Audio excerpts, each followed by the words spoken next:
एक गांव में एक बड़ा साहूकार रहता था। साहूकार बहुत पैसे वाला था। आसपास के कई गांव में उसका बड़ा नाम था।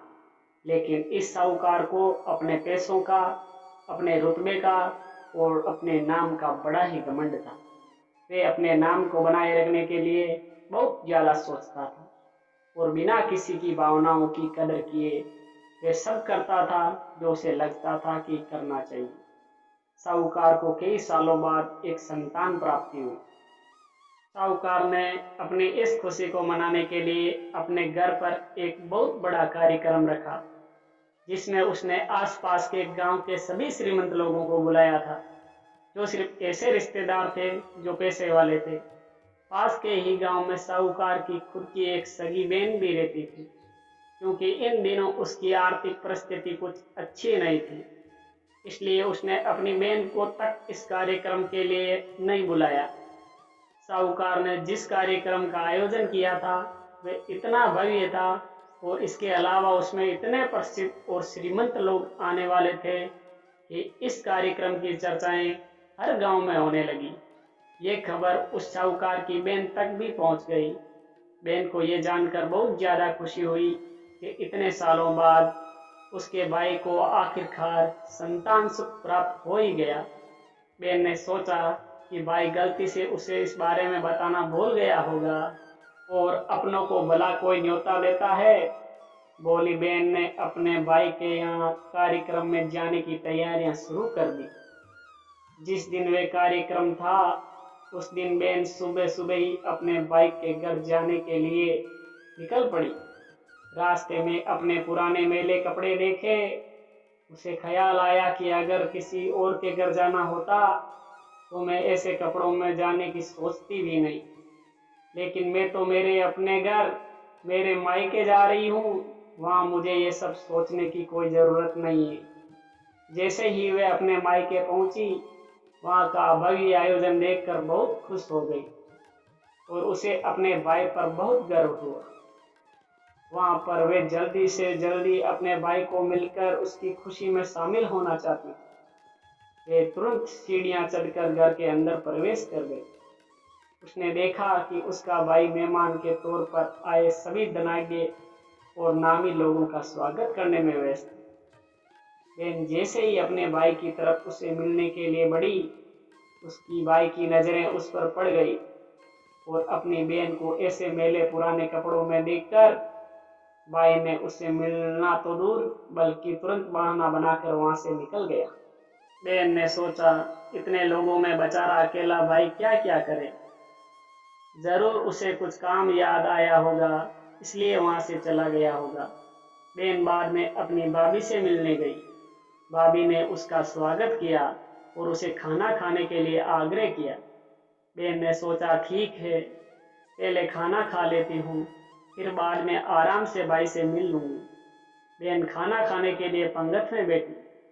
साहूकार भाई ने देखा कि अपने सभी धनवान मेहमानों के बीच उसकी गरीब बहन बैठी हुई है।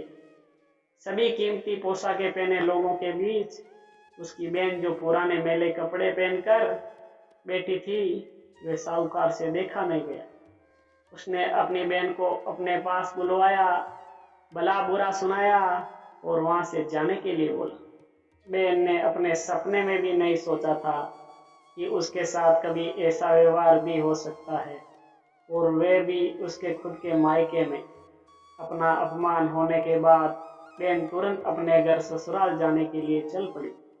बहन इस बात को पचा नहीं पा रही थी कि उसके अपने भाई ने उसके साथ इतना बुरा व्यवहार किया। उसकी आंखों से आंसू नहीं थम रहे थे। रास्ते में उसे अपनी पुरानी सहेली मिली। उस दोस्त ने उसे रोने का कारण पूछा। हालांकि बहन उसे कुछ भी नहीं बताना चाहती थी, लेकिन सहेली के बार बार पूछने पर उसने उसके साथ हुई सारी घटना उसे बता दी। उसकी सहेली एक समझदार महिला थी और काफी प्रैक्टिकल सोचने वाली थी। उसने कहा, अगर तुम मेरी बात मानो तो एक दिन तुम्हारा भाई खुद तुम्हें अपने यहाँ बुलाएगा और तुमसे माफी मांगेगा। बहन ने उसे कहा कि मैं तुम्हारी हर बात मानूंगी, बताओ मुझे क्या करना होगा। सहेली ने कहा कि तुम इसे अपमान को, इस दुख को एक दिशा दे दो। कोई गृह उद्योग शुरू कर दो, उसमें इतनी मेहनत करो कि उस काम में तुमसे अच्छा कोई भी ना हो।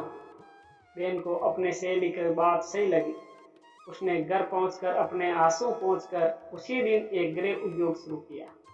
उसने दिन रात मेहनत की, अपने साथ कई और गांव की महिलाओं को जोड़ा। देखते ही देखते उसका गृह उद्योग चल पड़ा। कुछ ही सालों में आसपास के 50 गांव में उसका नाम और रुतबा काफी बढ़ गया और अब वे पैसों के मामले में अपने भाई से भी ज्यादा बड़ी बन गई। भाई को भी जब ये पता चला कि उसकी बहन इतनी श्रीमंत हो गई है तो उसने सोचा कि एक बार उससे मिलकर आया जाए।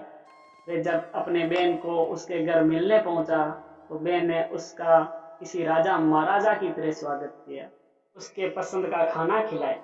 बहन का ऐसा व्यवहार देखकर भाई को अपनी पिछली गलती का एहसास हुआ। इसीलिए उसने अपनी बहन को अपने घर होने वाली पूजा के लिए आमंत्रित किया। कुछ ही दिनों बाद बहन अपने भाई के यहाँ उस पूजा के लिए पहुंच गई।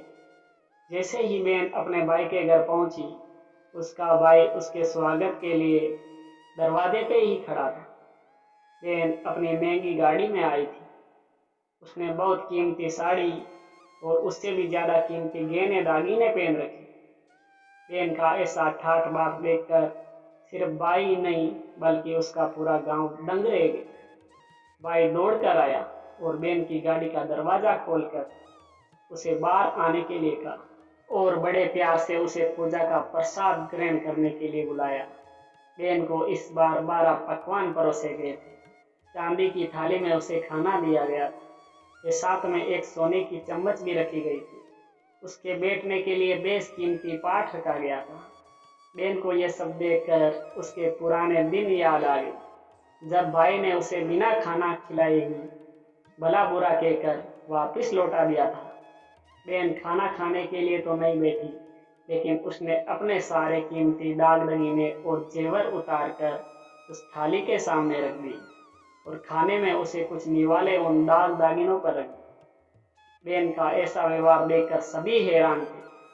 किसी को समझ में नहीं आ रहा था कि बहन ऐसा क्यों कर रही है। आखिर वे क्यों उन जेवरों को खाना खिला रही। जब सभी ने उससे पूछा कि वे क्यों ऐसा कर रही है, तब बहन ने सबके सामने बताया कि आज जो उसका इतना मान सम्मान हो रहा है वे दरअसल उसका नहीं, उसके इन्हीं कीमती दाग दगीनों और कपड़ों का हो रहा है, क्योंकि मैं तो अभी भी वही पुरानी साहूकार की बहन हूँ। अगर कुछ बदला है तो वह है मेरी परिस्थिति, मेरे कपड़े और गहने। भाई ने अपनी गलती का एहसास होने पर इस बार अपनी बहन के पैर पकड़कर माफी मांगी।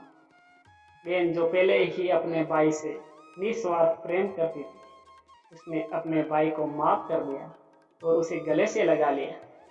दोस्तों, पैसे सिर्फ हमारे जीवन को सरल बनाने के लिए, जबकि रिश्ते जीवन में मिले किसी वरदान की तरह। अगर उन्हें सच्चे मन से और निस्वार्थ भाव से निभाया जाए, पैसे खर्च हो जाए तो आप बाद में भी कमा सकते हैं, मगर रिश्ते खर्च हो जाए, टूट जाए तो दुनिया का सारा धन भी आपको उन्हें वापस नहीं दिला सकता। दोस्तों, उम्मीद करता हूँ कि स्वार्थ का ये रिश्ता, दिल छू लेने वाली कहानी आपके भी दिल को छूने में कामयाब रही होगी। पूरी कहानी पढ़ने के लिए आपका धन्यवाद।